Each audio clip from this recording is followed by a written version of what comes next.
We'll call the meeting to order. Note that notice is appropriate. There's a quorum present, and to establish that quorum for those on phone, we'll announce our presence, and Todd Hyatt is present. Commissioner Anthony is present. Dana Murphy present. All right, thank you. So there is a quorum present. Notice is appropriate, and the usual reminder for those on the phone and video: if for some reason we are disconnected, we will reestablish or attempt to do so at 11:30 today, and to give you a time reference as to when to try to rejoin. Recognize that now we're well into our second live meeting during the COVID crisis.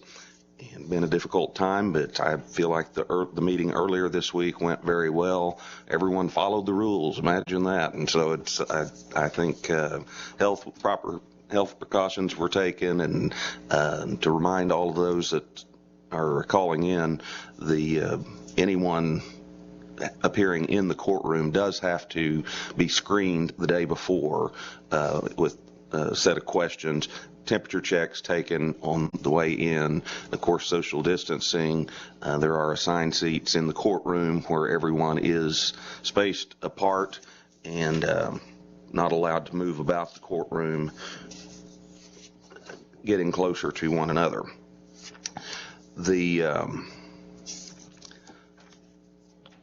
I think that was all I needed to announce, so we'll just move right into agenda item number 2, to be discussion, possible hearing, and possible votes on a motion for oral argument and on exceptions to June 30th, 2020 report and recommendation of the ALJ in cause number PUD 2019-57. We do need to take up the motion as to whether to hear the oral arguments, and on that motion I would vote aye.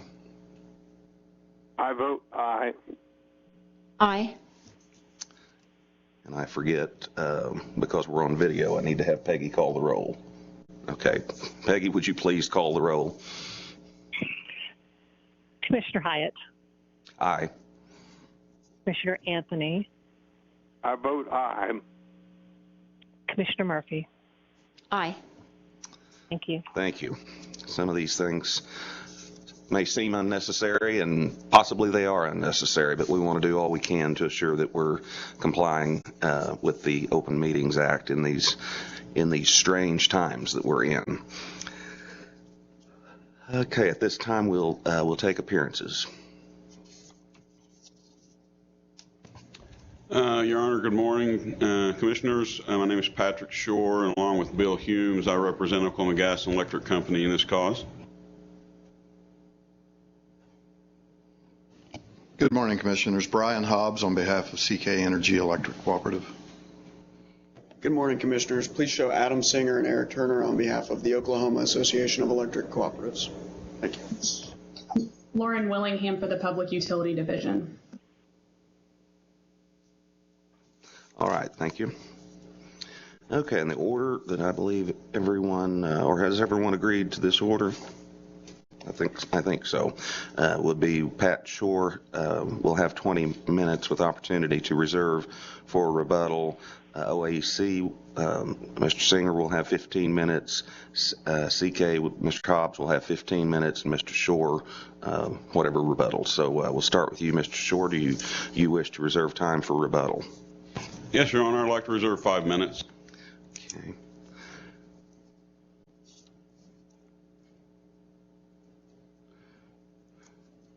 Commissioner Hyde, I'd make my same offer. I'm happy to keep track of the time, if that's acceptable. All right. The keeper of the time machine. I'd like to get in that thing one time and back myself up a few years. All right. At that time, I think we can proceed. I think I've covered all of the details. A little bit all over the map this morning, but I think I've covered all the details I need to cover. So, Mr. Shore, you're recognized. Thank you, Your Honors. Please turn your microphone. A little bit closer. If I turn it on. I do have one housekeeping matter before I get into my arguments. On page 4 of my exceptions, in the second grammatical paragraph, I refer to a late filed exhibit 409, and it is a typographical error and should be late filed exhibit 40. We're here today, as you know, to on these exceptions to the administrative law judge's report that recommends to the commission that the application granted by CK Energy Electric Cooperative be approved. This case, very briefly, deals with two separate independently owned electric consuming facilities in CK's territory. They are both saltwater disposal facilities. The issue in this case, as has been developed by the testimony and the evidence and the legal briefs that have been presented, is once again what the meaning of the large load exception, which is found at 17 OS 158.25 paragraph E means. Now, I think it's safe to say that all the parties that briefed this case agree that the statute's clear and unambiguous. That's about all we agree with. But starting from that point,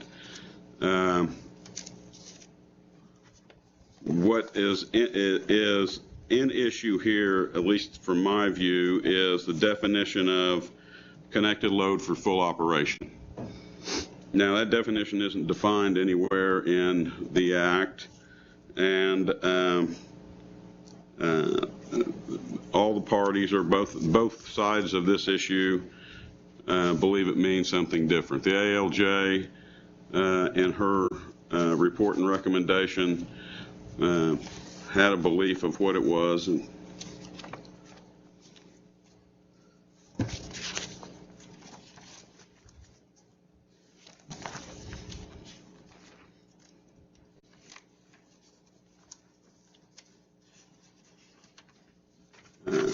I believe that's in finding number 12 of her report, and she defined the connected load for initial full operation as the purpose of the load and the actual demand of the load at that point in time at which the facility is past construction is in initial full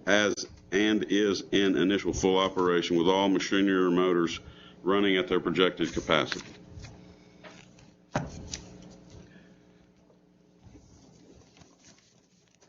What she's also said is in her report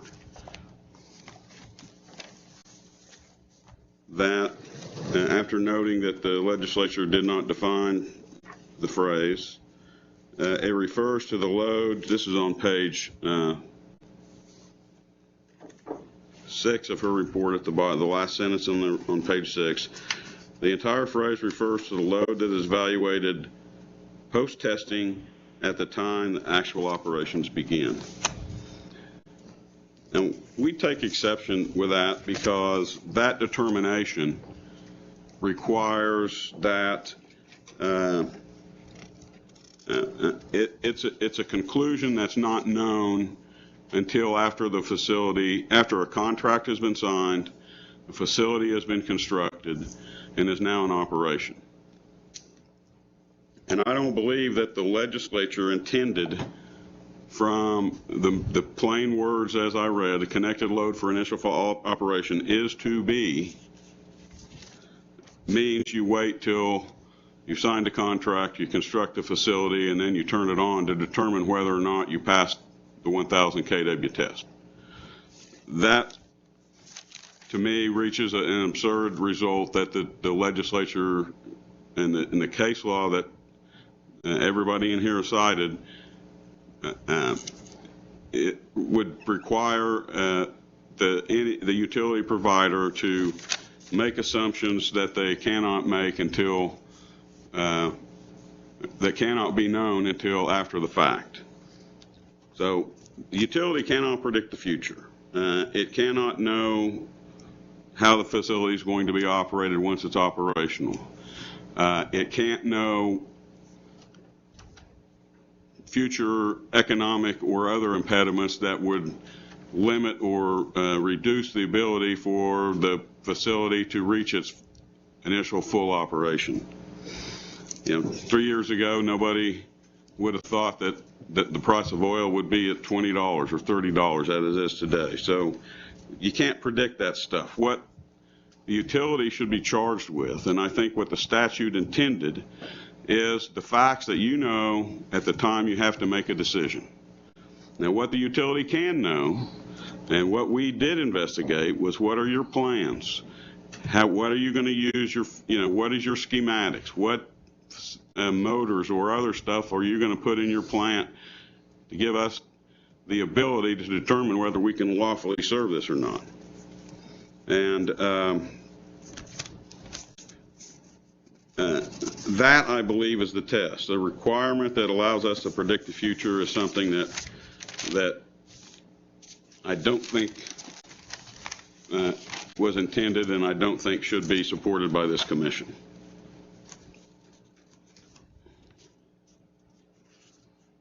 I also referred to my brief, and I have copies of the Georgia Public Service Commission order that I'm going to refer to, and I believe that we can put it up if necessary. They have a statute that's somewhat similar to Oklahoma statute. It's a territory act. It divided up territories. It had an exclusion for large loads. Theirs was a little bit different than ours in the language of the statute. And I'm not going to quibble about their differences. I realize there are differences. Their act, quite frankly, is a little more clearly written than ours with regard to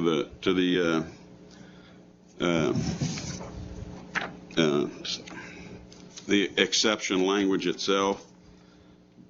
But the analysis that commission went through, I think, is pretty telling. And with your permission, I'm going to read from the order beginning at page 7 what that commission thought the statute contemplated and what I believe our statute also contemplates. So they said the Territorial Act contemplates that a determination as to the amount of the electric load to be served can be prospective in nature. And I believe ours is, because the exemption itself says if the connected load for initial full operation is to be 1,000 kW or greater, that's a prospective look. Unless a utility can make an estimate of the load to be, okay, this is, of course, let me back up. The Territorial Act contemplates a determination as to the amount of the electric load to be served can be a prospective in nature. This is, of course, consistent with sound engineering practice. Unless a utility can make an estimate of the load to be furnished to a premises, it would not be in a position to determine the size and nature of the facilities, electric facilities, including lines, transformers, and substations necessary to serve the load.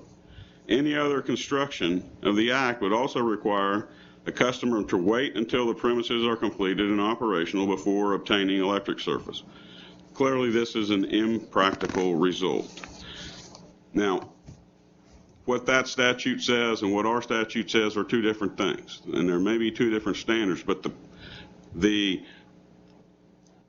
reasoning behind the prospective nature is the same.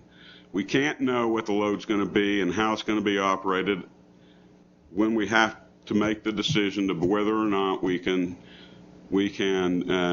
lawfully serve this load.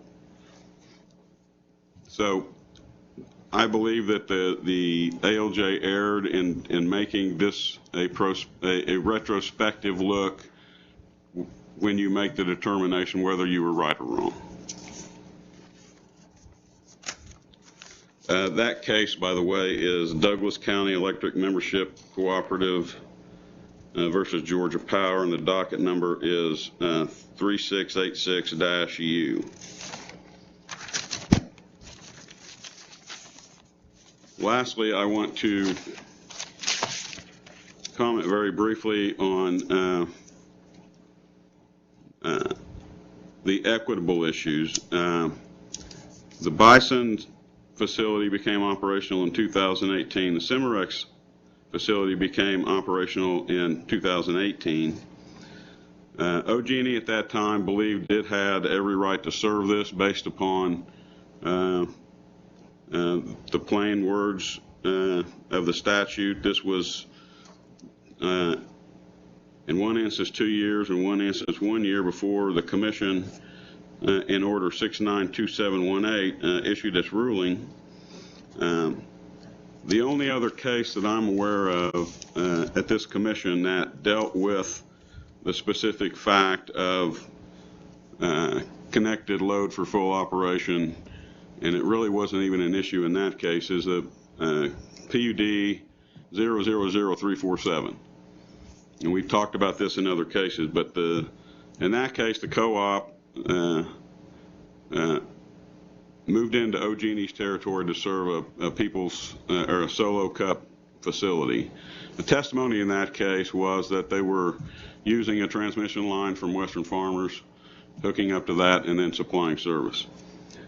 They obviously didn't think that was an issue. We didn't think that. OG&E didn't think that was an issue, and that's the only case that I can refer back to where that was even contemplated or could be an issue.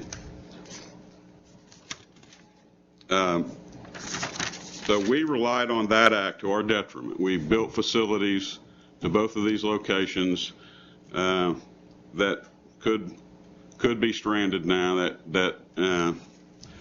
And you know, there is the time lag between when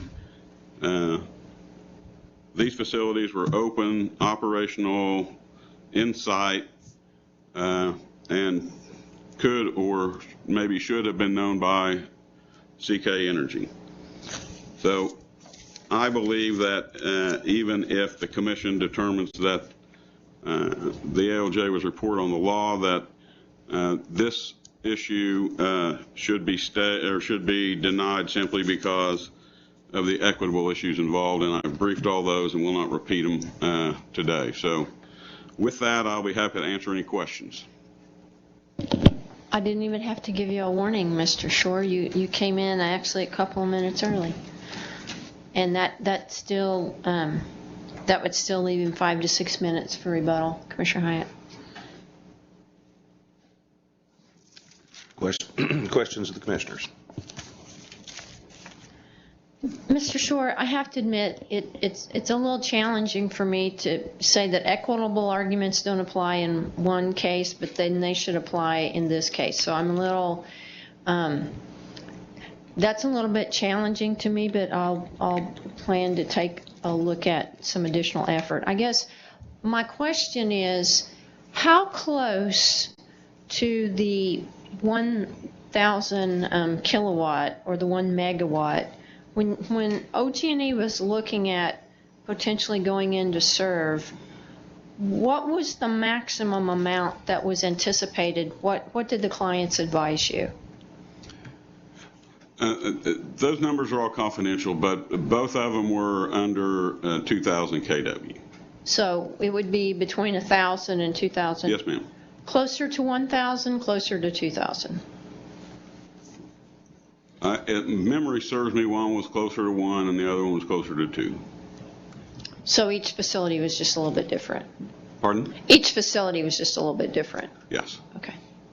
One was larger than the other, and I can't remember the exact numbers. But.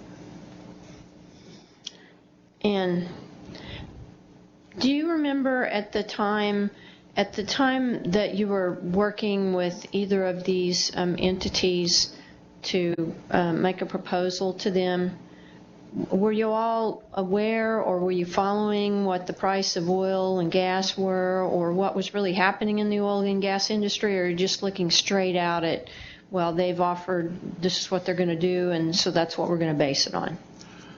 Your Honor, I cannot recall the one of the I think it was the Cimarex negotiations started in 2016, and I think the Bison was a little bit after that, maybe in 2017 when that one reached conclusion.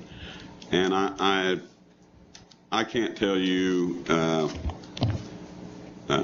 whether or not those factors were considered by either party. I mean, do you know if it was the practice of the utility to totally rely on what a client told them, like they're in a vacuum, or that they have to be aware of other things that are going on when they're evaluating something? How would you say that's done? Our general practice has been and is that we query the customer what it is they're going to build. We make them give us engineering drawings that will show the complete plant schematically, where all the electrical inputs are, how big they are, what they're rated, what the plant's going to be used for, and base our decision based upon the most up-to-date information that they can provide us in terms of how electrically this thing is going to work. Well, I mean, would you say that the utility, I'm assuming it takes into account the fluctuations within an industry that has a long history of fluctuations? Are you saying that wasn't taken into account about what the current environment is while the proposed client is providing you the information? What I'm saying is I do not know whether that was taken into account.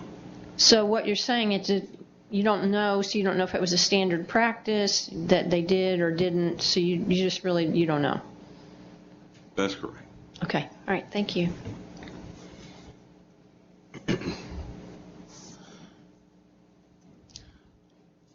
The numbers that you asked about, Commissioner Murphy, I think I see them on page 7 of the ALJ's report too, if you wanted exact numbers, but I think Mr. Short's characterization was fairly close.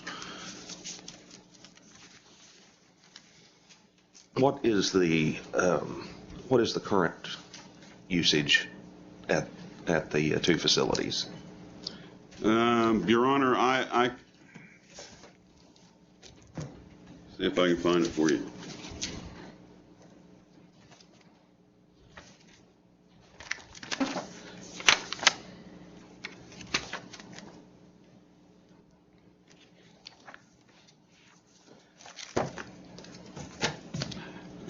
I just brought my redacted stuff. One is in the neighborhood of 600 to 700, and the other one is kilowatts of demand, and the other one, the Cimarex one, I think is in the neighborhood of 700 to 800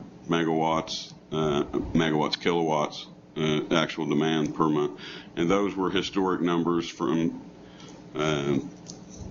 initial operation until the date we did the DR. So I do not know what it's doing currently today.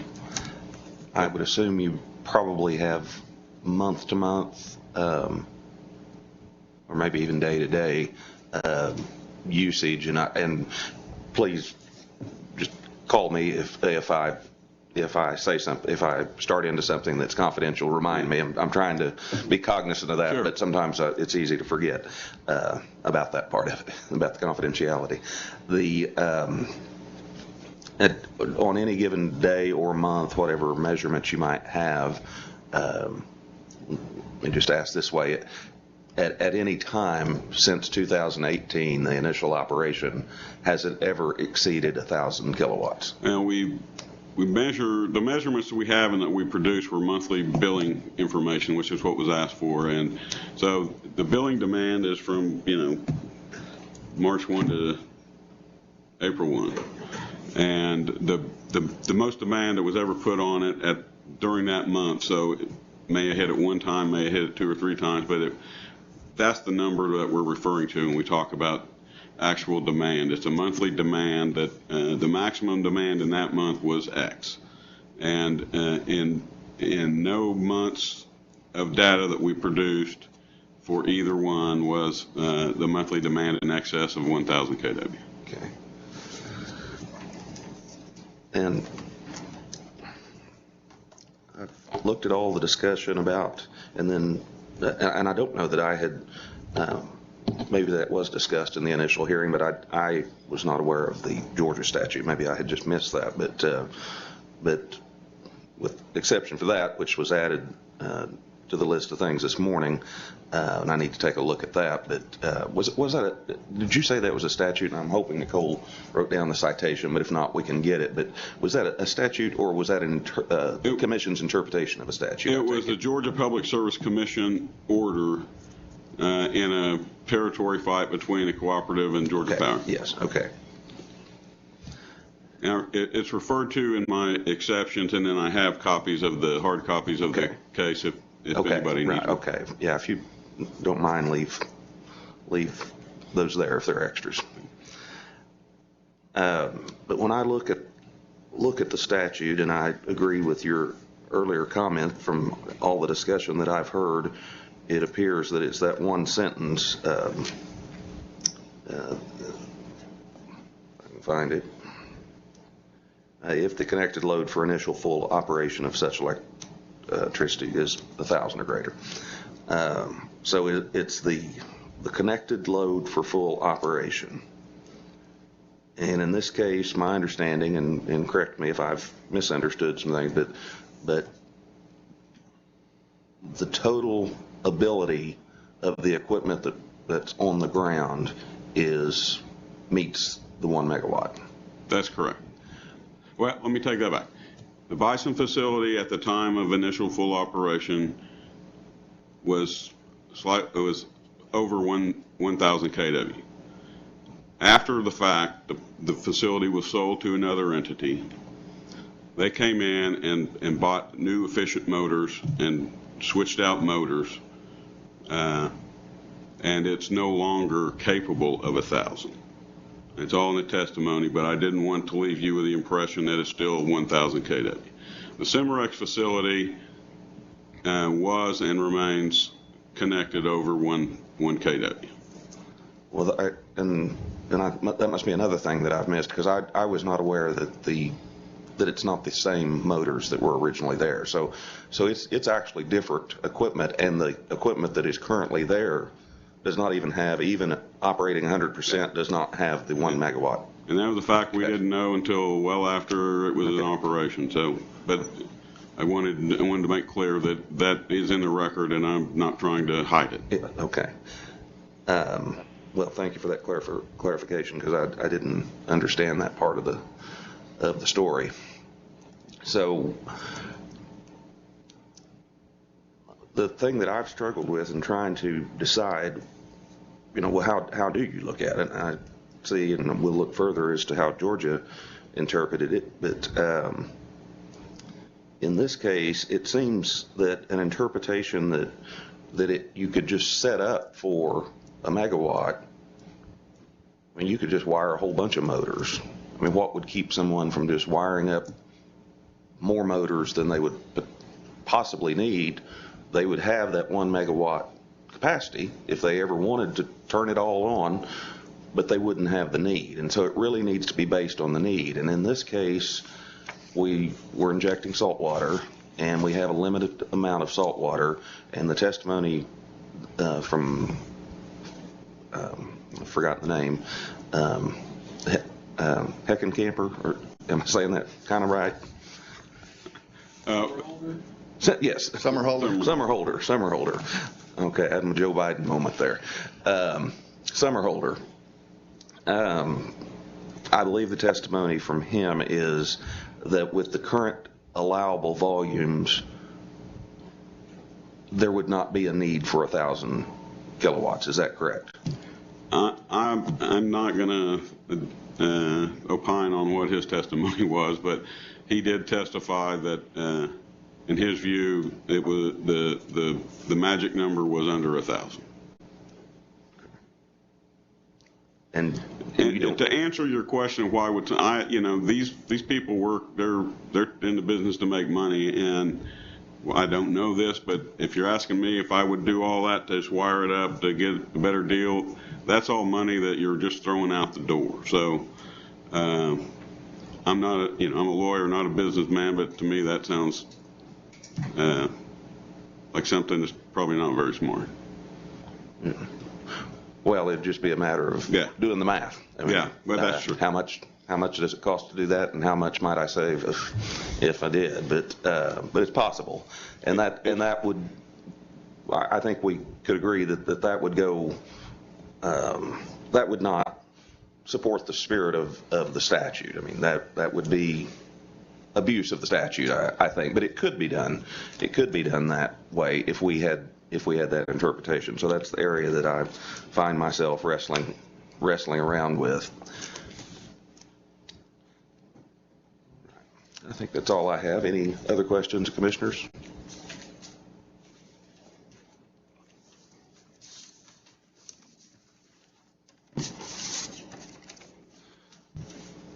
All right, thank you, Mr. Shore, and you will have, I think Commissioner Murphy said, 5 or 6 minutes left for rebuttal. And so at this time, we'll recognize Mr. Singer with OAEC for 15 minutes. Good morning, Commissioners. I'm Adam Singer, and I represent OAEC. I've been lurking around the courtroom for some time, and I'm excited to have the opportunity to present before you today. First and foremost, I do want to address the affirmative defenses mentioned by OG&E this morning. OG&E's written exceptions to the ALJ report was the first time that OG&E raised any affirmative defense in this case. At no point before the ALJ did OG&E mention anything about these affirmative defenses. It was not at the hearing on the merits, not on the written testimony, it was not mentioned in discovery. CK and OAEC did not have a chance to produce witnesses in response, to submit written testimony, etc. As you heard on Tuesday at length, and as you might hear today, the burden is on the moving party to prove their affirmative defense. In this case, the burden would be on OG&E to prove their affirmative defense. And there's simply no evidence in the record to support any detriment suffered by OG&E. Additionally, OG&E has not shown any indication of when CK had actual knowledge of OG&E's unlawful service. For those reasons, we would ask that the Commission disregard the equitable arguments. Commissioners, this is a very important case for the cooperative statewide and for the entire utility industry. Determining the threshold meaning of connected load for initial full operation is no doubt a question that will arise again, and we need your help interpreting the language and resolving this issue. This case is simple. Unlike Tuesday's hearing, the answer is straightforward. Either the connected load for initial full operation is equal to or greater than 1,000 kW, or it's not. As you heard Mr. Shore say, and as you've seen in the various papers, the answer lies in statutory interpretation, and we must look at the legislative intent. As you've seen time and time again in these cases, the legislature explicitly put forth its goals of the RESCA, and those goals are to promote orderly development of statewide electric service, to avoid wasteful duplication of facilities, to avoid unnecessarily encumbering the landscape, and to minimize disputes between utilities. Additionally, the RESCA at sections 158.23 and 158.25a gives an incumbent utility the exclusive right to serve within its territory. Accordingly, the limited exception at issue here today, the 1 megawatt exception, must be narrowly construed to protect that exception.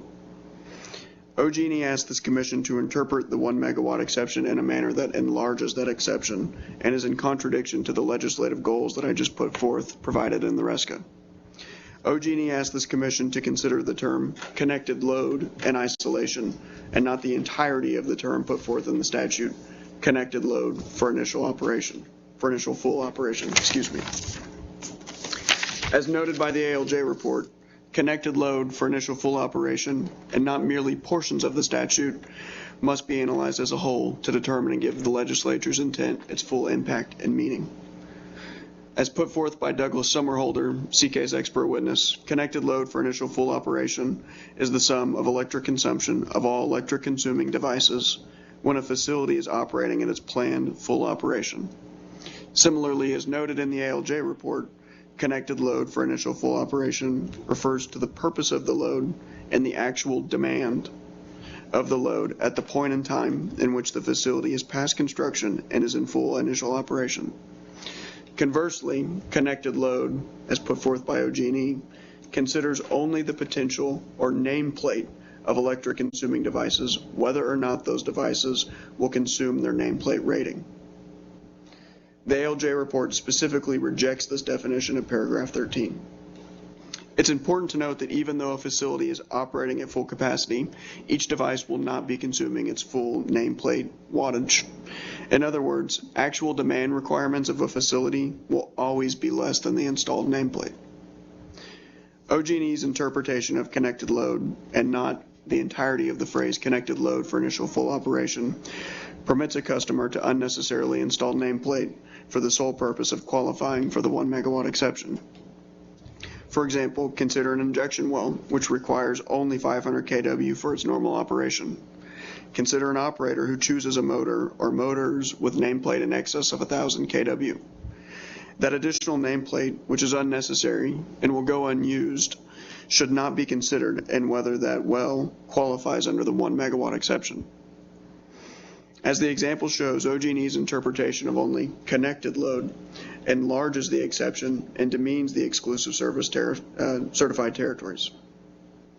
After breaking down the language word by word of connected load for initial full operation, CK's interpretation becomes clear. I think, as an initial matter, the parties agreed that the word initial denotes a point in time, and that's the point in time when the plant is initially operating at its planned full capacity. OAC and CK would disagree with OG&E's definition of full. OG&E argues that full modifies only the words connected load. However, the word full is placed directly before and modifies only the word operation. Full operation. If the statute read instead full connected load for initial operation, this would be a different story and a different case. The word operation denotes the quality or state of being operative. Thus, full operation draws in the operational component, or the actual demand that a facility will draw from its connected electric consuming devices. As put forth in my example earlier, if the full operation is only 500 kW, any excess nameplate for any purpose is not the connected load required for full operation. OG&E switches the words for and at in the phrase. The phrase says connected load for initial full operation. OG&E's interpretation would read connected load at initial full operation. As described by the ALJ report, for in this instance is used as a prepositional phrase which regards or indicates a purpose. For, as a definition, for indicates not a point in time, but a purpose. The word at, as a definition, denotes a specific point in time. Thus, full operation denotes that part of the load which will actually be utilized or used in the full operation of that facility. OG&E mentioned that the analysis by the Commission can't be backward looking, that we've got to look at what the utility knew at the time of contracting. And OAC wouldn't disagree with that. OG&E is correct that its decision to serve the facilities must be made and analyzed with the information known to it at the time that it contracted with the customer. In this instance, it's interesting that OG&E's forward-looking variable load calculation, which I understand is synonymous with actual use, actual electric demand, was spot on with what the facility's actual demand ended up being. In other words, OG&E calculated ahead of time and was right that the loads were going to be less than 1,000 kW, the actual demand on the loads.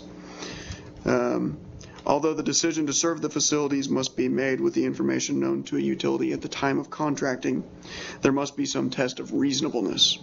If a customer tells a utility that their connected load for initial full operation will be less than 1,000 kilowatts, and the utility independently determines that the connected load for initial full operation will be less than 1,000 kilowatts, then this is some evidence that it's not reasonable for that utility to serve that load under the 1 megawatt exception.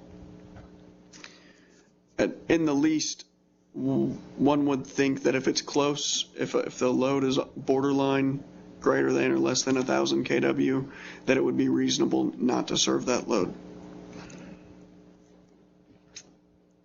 And I want to take a step back quickly and refer to this Georgia statute cited by OG&E. Counsel for OG&E did note that the language of the statutes is somewhat different. And I noted that, reading through it, that the language in the Georgia statute uses the word at, not the word for. And that's an important difference. At, as I mentioned, is kind of a distinguishing word that OG&E seems to circle back to again and again throughout this case.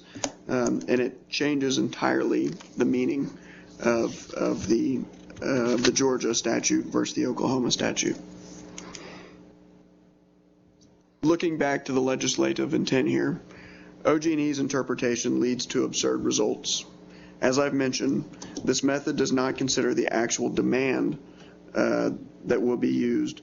If nameplate is larger, actual demand might be less, and OG&E's interpretation does not take that into account. Additionally, as you noted, Commissioner Hyatt, it permits a consumer to install endless and unnecessary nameplate power for the sole purpose of qualifying for the 1 megawatt exception. Additionally, OG&E's interpretation does not promote orderly development of statewide electric service. It enlarges the 1 megawatt exception, and it works against the purposes of the Act.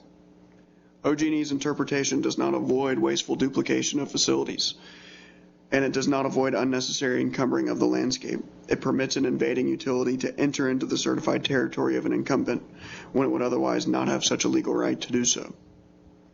OAEC joined this case to urge this commission to properly enforce and interpret the RESCA so that these goals, the legislative goals, can be properly brought out and enforced. The ALJ report properly applies these legislative goals to the facts of this case and enjoins OG&E from serving these two facilities. For these reasons, OAEC would request the commission enjoin OG&E from serving both facilities in question. Thank you. Thank you, Mr. Singer. I've decided the attorneys must be on a roll. Everybody's coming in for an early landing. Good, So, good. yeah. Trying to make your job easy. I just have a couple of questions. So a couple of things that you said, I think, piqued my interest. Can you go back to where you were talking about that OG&E made the calculation at the beginning that the load was not, that demand was not going to be sufficient to be 1,000, the 1,000 kilowatt or more? I think you said that. I jotted a note on that. So could you point me to the testimony that you're referencing? Yeah, Commissioner, I think that's in confidential trial exhibits 34 and 36. I also would wager that CK Energy might get into some of those facts a little bit deeper, might answer those questions for you. Okay. And then kind of going back to, I think you started out that way and you kind of ended that way. So you're urging us to look at the exception as something that's narrow, not some broader type of exception. I think that's what I took away from your remarks. You said it at the beginning and you said it at the end. So am I accurate in understanding that that's how you're looking at it, that, okay, here's this exception, and if you're going to look at it, it's really narrowly tailored. It's not just designed so if anything's close, and maybe not just on this issue, but on other issues as well. Excuse me. Is that the position that OAC is asking us to look at? Absolutely, Commissioner Murphy. I think that broadly, the RESCA provides that each utility has the exclusive right to serve within its certified territory. And there's one narrow exception that provides certain limited circumstances when another utility can invade or come into that incumbent utility's territory. And I don't want, or OAEC doesn't want, the exception to swallow the rule. Anything that broadens that exception, over time would result in swallowing the rule. Okay. And then do you have any other comments about, Georgia? I mean, I know they're really not in our region. I'm certainly, as a lawyer, I'm willing to look at how others look at things, but to look at how somebody looks at something that's not exactly the same, then you've got a few nuances to that anyway. So it's not like the wording of the statute exactly matches what ours says, or all of the frame. So there's some different factors going on besides let's just compare apples to apples. To me, it's maybe similar, but it's really not the same. So I'm struggling with that a little bit. So even if you took the word at and for aside, like what you've presented to us today, do you have any other comments about us looking at another state that is not really in our region and this? I'm struggling with that a little bit. I'm struggling with why that should be persuasive to me. Yeah, and Commissioner, I don't know that it is persuasive. I think that we don't know what was going on at the time the Georgia legislature passed the statute. Don't know what was happening. We don't know all the facts and how it is apples to oranges. I think to your point, to try to relay this completely unrelated state statute to our statute. I did note quickly as counsel was talking that in the holding, it looks like the holding is limited to the electric load and not the connected electric load. And I think that our commission rules define load as the actual amount of electricity that's utilized by a facility versus connected load, which would be nameplate. So that is an interesting distinction.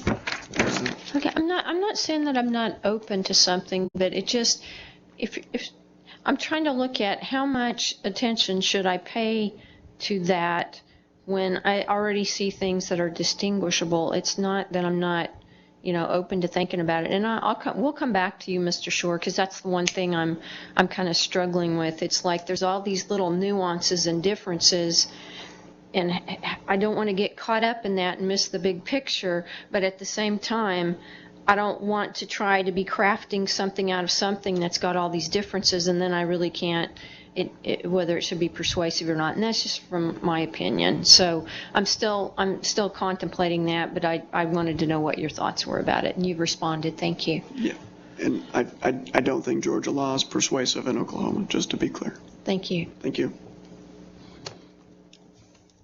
So I think what I gathered from you is it depends on what the definition of the word is. Yeah, exactly.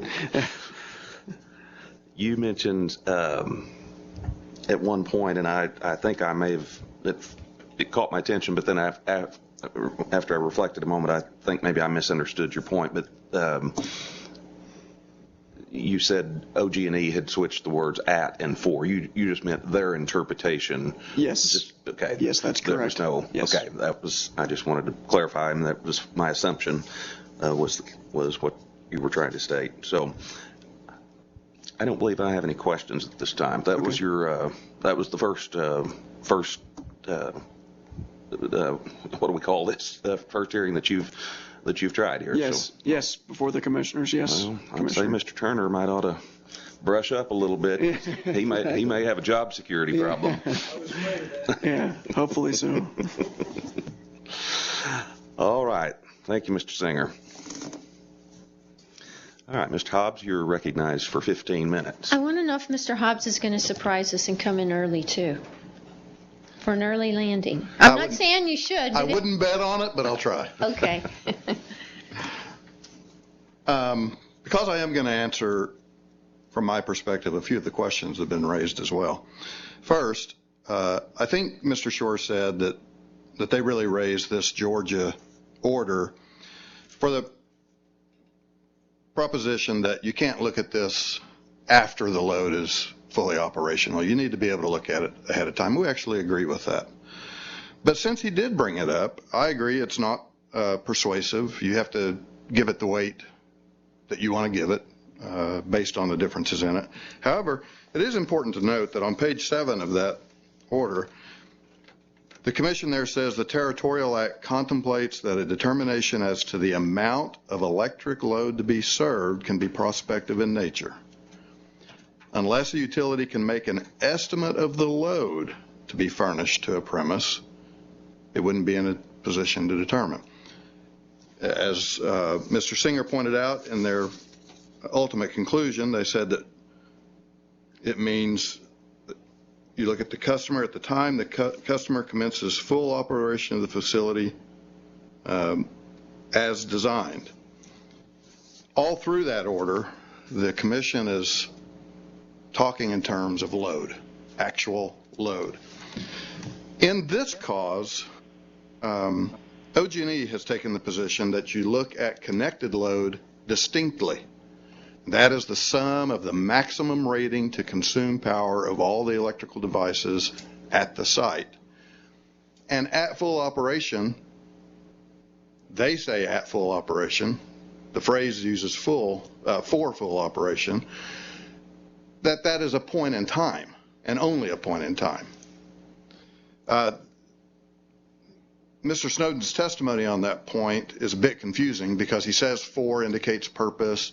He says there is an operational component, but then continually takes the position that you only look at the maximum rated capacity to consume power after initial operation begins. And that is what OG&E bases their ability to serve this load on. Mr. Shore answered a question that said the customer believed the load requirements would be 1,000 to 2,000 kW. That is simply not correct, and I will show you that. The customer believed that they would have motors on site that, if you look at the maximum capacity rating, it would be between 1,000 and 2,000 kW. I also want to point out that given the time frame here, oil and gas at the time that these loads began operation was still pretty much at full throttle in 17 and 18. And in fact, if you look at the billings, the monthly billing over the entire life of these facilities, there's been very little change in the actual consumption in each billing period. And to that point, if you look at page 8 of the ALJ report, page 7 of the ALJ report, in the 4th paragraph, you will see that the actual consumption of these facilities has not approached 1,000 kW. And I believe PUD staff went to OG&E's site and reviewed all the billing. I could stand to be corrected on that, but I believe they did. So Mr. Shore also said they asked the customer, what are your plans? And I want to get into that.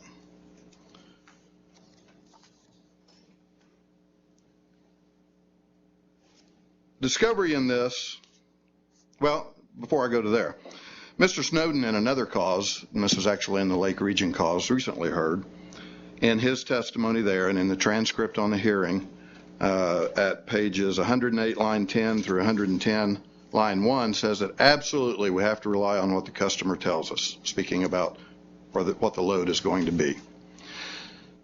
So let's talk about what the customer told OG&E in these instances.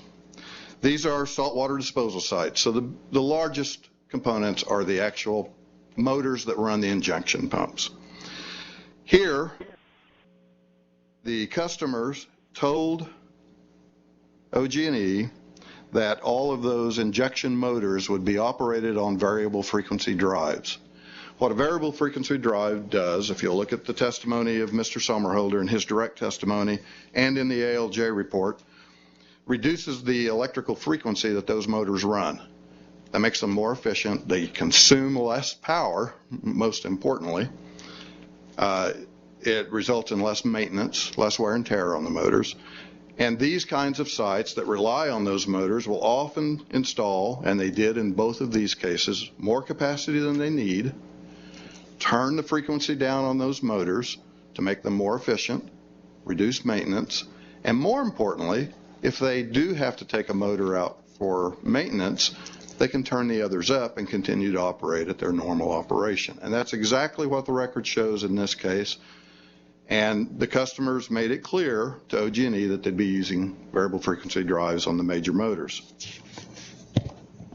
I'm sorry to interrupt, but could we get a reference to what testimony he's talking about or where he's talking about all these statements are being made? Absolutely. In exhibits 34 and 36, again, almost all of the exhibits in this hearing, unfortunately, are confidential. But in exhibits 34 and 36, there are clearly references from the customer and OG&E as well, indicating a knowledge that they'd be using variable frequency drives, and even talked about the brand of the drive, I think, in many cases. Additionally, one customer says For the first 3 to 6 months, our load won't exceed 200 kW. But beyond that, we won't see a load below 500 kW. And interestingly enough, they are in the 5 to 700 kW range generally. That's Exhibit 31. One customer provided a 10-year forecast in which the load was never projected to be 1,000 kW or larger. So what did OG&E do with this information from the customer? They asked, they got it. OG&E's own internal emails indicate we will likely install a 1,000 kW transformer. Now, you typically install more transformer capacity than you need, meaning they thought 1,000 kW would be adequate. That's Exhibit 36. OG&E staff prepare what they call a Form 109, and unfortunately it never says Form 109 on the forms, but they are in Exhibit 36 and 34 as well. And on those Forms 109, OG&E calculates, based on information from the customer, what they expect the maximum summer and winter loads to be. In one case, and I can't quote the exact numbers because it is held to be confidential, but in one case that was less than 700 kW, and in the other case it was less than 850 kW. On that same Form 109, on one of them, there's a typed in notation on the side that they intend to install a 1,000 kW pad mount transformer. On one of those forms, the transformer size was less than 750 kW, and somebody had struck that out and replaced it with 2,033 kW, and in fact at that site OG&E has actually installed a 2,500 kW for a load that has never exceeded 600 or 700 kW. OG&E's witness couldn't testify as to who made that change or why or what information that was based on. I asked specifically, did you receive new information from the customer that would have required that? The answer was no. In that same exhibit, OG&E had provided a map showing how OG&E would extend its distribution lines to serve the facility, and on that map it indicates a 750 kVA transformer would be installed. That's Exhibit 36 as well. So the record contains abundant information indicating that the operating load of these facilities would be less than 1,000 kW, not only at initial operation, but really for the life of the facilities. And it is completely bereft of any evidence to the contrary. OG&E indicated multiple times in their own internal communications and these Form 109s that a 1,000 kVA transformer would be adequate to serve the loads.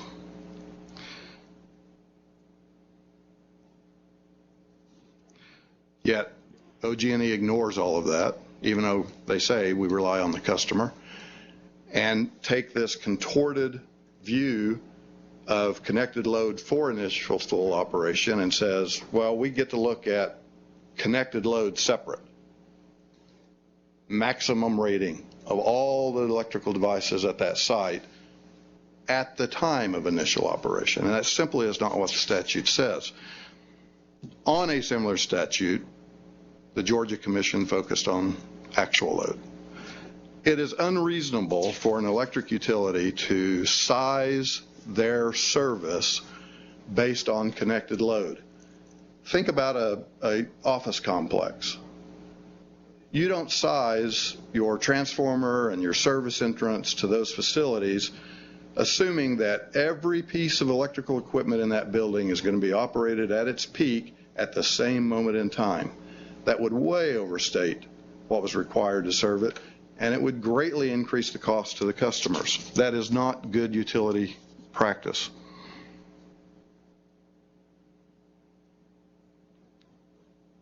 OG&E wants to improperly parse connected load full in operation into two separate phrases. We get to look at connected load, and we look at it at the time of initial full operation. And that's the entire basis of their argument, and it has nothing to do with the reality of the way any load operates, and certainly not these two.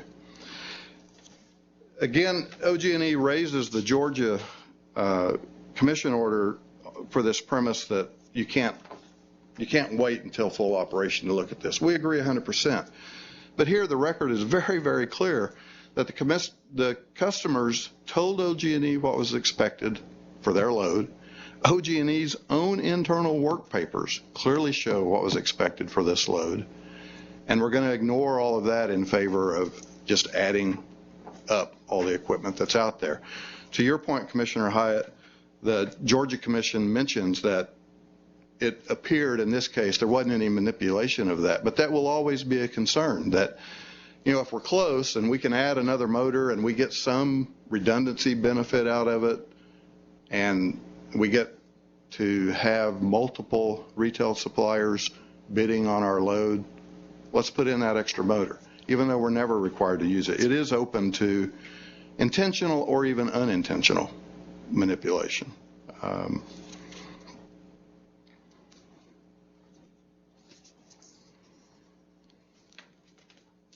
Mr. Hobbs, you're taking a pause, so I'll just let you know you've got about 3 minutes left.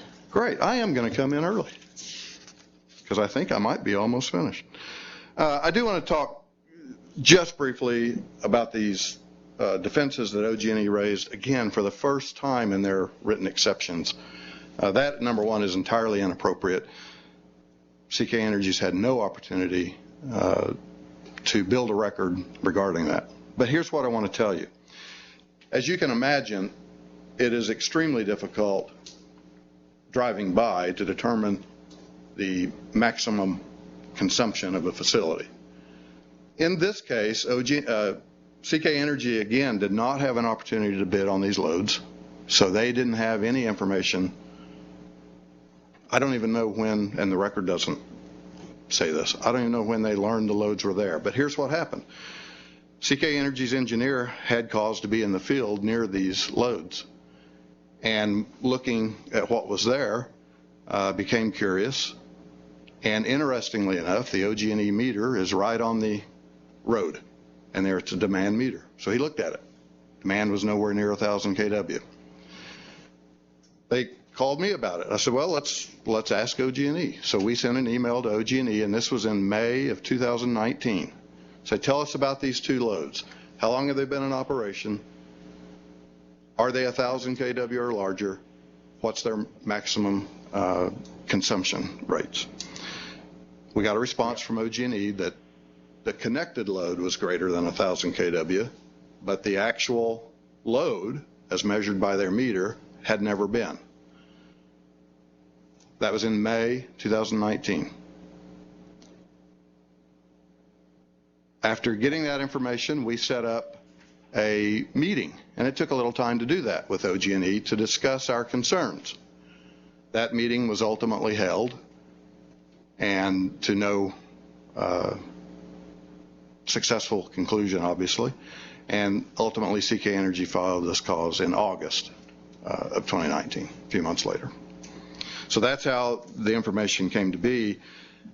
And every time I hear OG&E say, well, the co-op ought to have known what was going on, what I hear is, you need to catch us doing these things.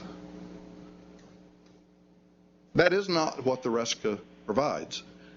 You ask Mr. Singer about this, and the ALJ finds, and I agree wholeheartedly, that the intent of RESCA was to provide exclusive certified territories, and these exceptions, her words were, are conditional and limited in scope, and I agree with that wholeheartedly. It's not our job to catch OG&E. It's OG&E's job to comply with the law.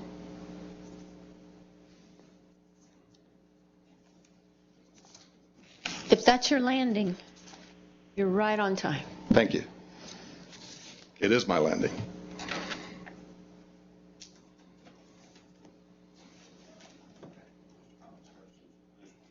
Mr. Hobbs, again to this Georgia case, I'm still trying to, in my mind, I'm just trying to understand why that should be persuasive to me.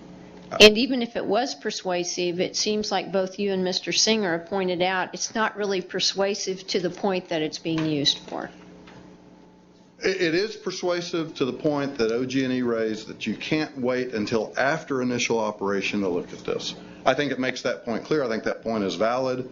I think under the Oklahoma statute, that point is valid. It's not persuasive law. Again, you have to give it the weight.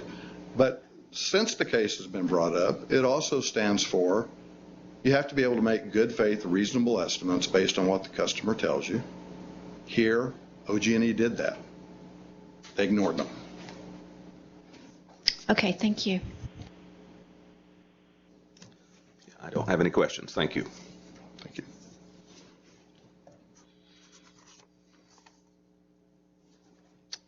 All right. Mr. Shore, was it 6 minutes he had left? Mr. Shore, you have 6 minutes for rebuttal. Thank you.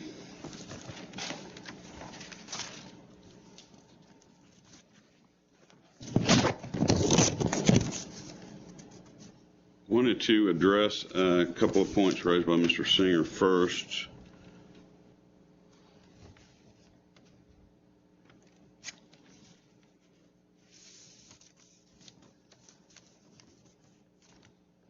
He stated that I didn't read my own writing.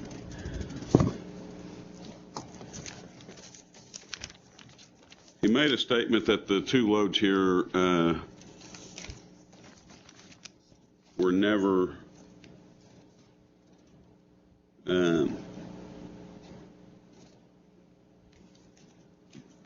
reached that the evidence was that they were never 1,000 kW.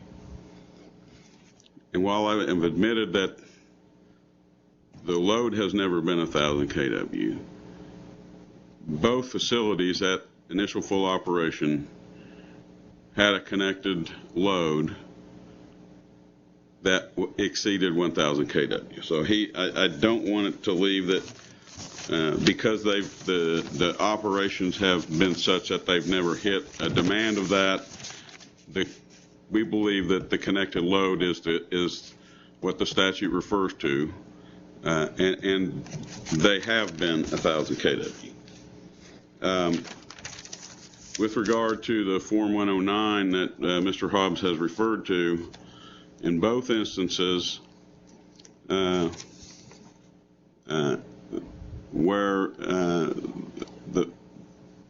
the data that's collected that entitled connected data, meaning connected load, both exceed 1,000 kW.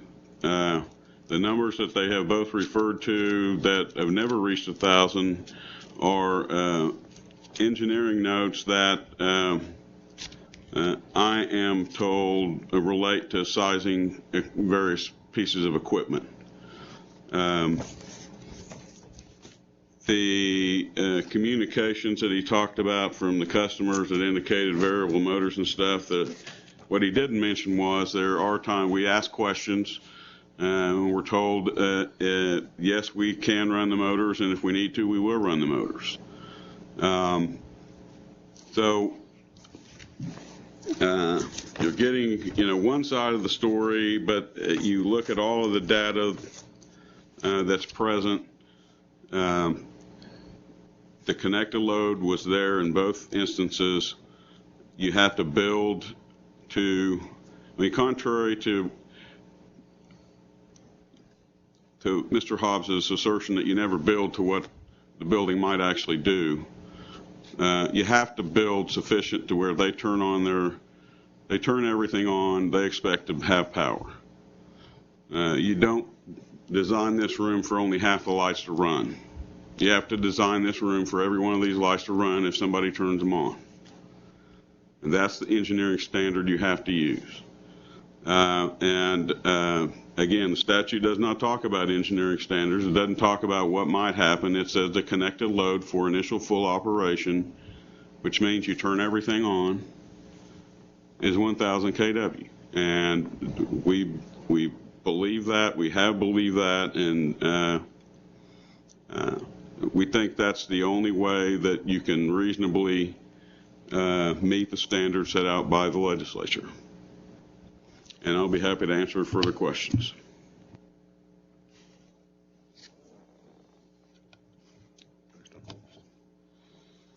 All right, thank you, Mr. Shore. Are there any, as I mentioned the other day, I'm always for shortcuts, if I can find them.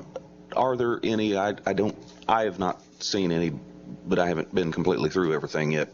Are there any work papers similar to the work papers that's been discussed here today, discussed in the initial hearing, of the calculated need? And I think those were OG&E work papers, and then maybe also the company work papers, in the facility work papers.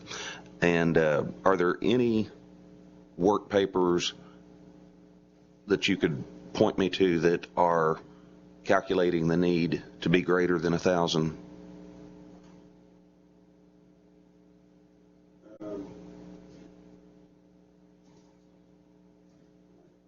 I'm certain there are, Your Honor.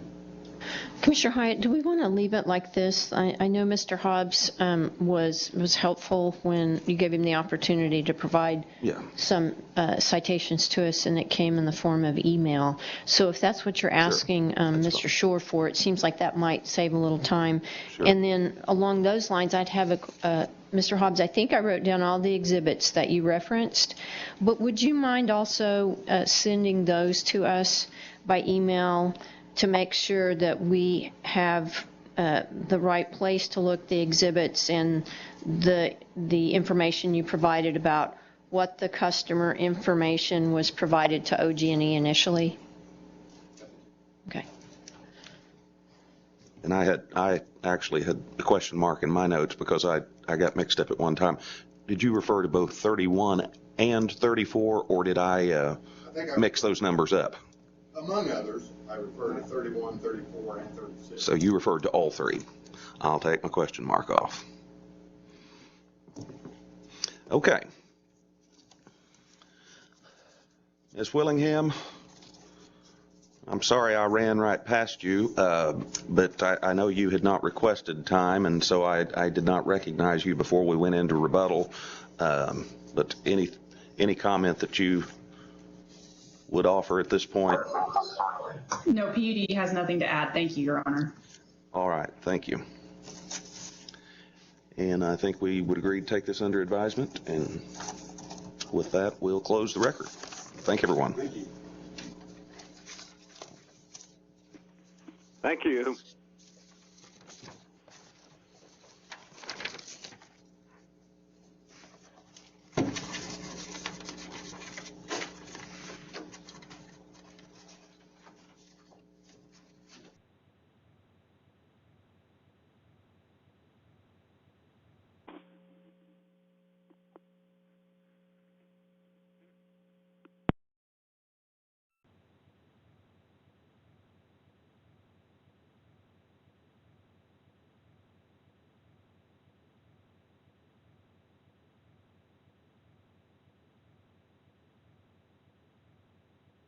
The meeting is about to terminate.